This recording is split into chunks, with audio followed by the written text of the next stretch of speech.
He had the largest national debt of any president in a 4-year period. More people died under his administration. শুক্রবার president Joe বাইডেনের সঙ্গে মুখোমুখি প্রথম television বিতর্কে জয়ের পর খোশ মেজাজে সাবেক প্রেসিডেন্ট রিপাবলিকান নেতা ডোনাল্ড ট্রাম্প। বিতর্কে আশানুরূপ ফল লাভের পর এদিন ভার্জিনিয়ায় নির্বাচনী প্রচারণায় অংশ নেন তিনি। জো বাইডেনকে যুক্তরাষ্ট্রের সবচেয়ে দুর্নীতিগ্রস্ত প্রেসিডেন্ট আখ্যা দিয়ে কঠোর সমালোচনা করেন Trump.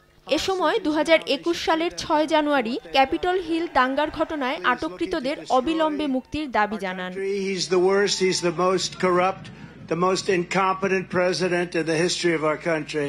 Last night was a defeat not only for Biden but for the entire radical left Democrat Party.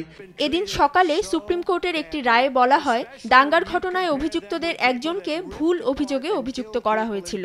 এর পরপরই এই বক্তব্য দেন ট্রাম্প। ধারণা করা হচ্ছে দাঙ্গার অভিযোগে অভিযুক্ত কয়েকশো আসামির জন্য সুপ্রিম কোর্টের এই রায়ের ব্যাপক প্রভাব থাকতে পারে। এখন জন্ম সনদ দিয়ে খোলো বিকাশ স্টুডেন্ট অ্যাকাউন্ট। নিজের বিকাশ নিজে কর। 2021 সালের 6 জানুয়ারি যুক্তরাষ্ট্রের ক্যাপিটল হিলে ঢুকে নারকীয় তাণ্ডব চালায় কয়েক হাজার ট্রাম্প সমর্থক। যুক্তরাষ্ট্রের ইতিহাসে স্মরণকালের অন্যতম ভয়াবহ ওই হামলার ঘটনায় 350 অভিযুক্তকে আটক করে পুলিশ। দ্বিতীয় মেয়াদে ক্ষমতায় আসলে আটককৃতদের মুক্তির প্রতিশ্রুতি দিয়েছেন ডোনাল্ড ট্রাম্প। অধরা শ্রেয়সী অথই, সময় সংবাদ।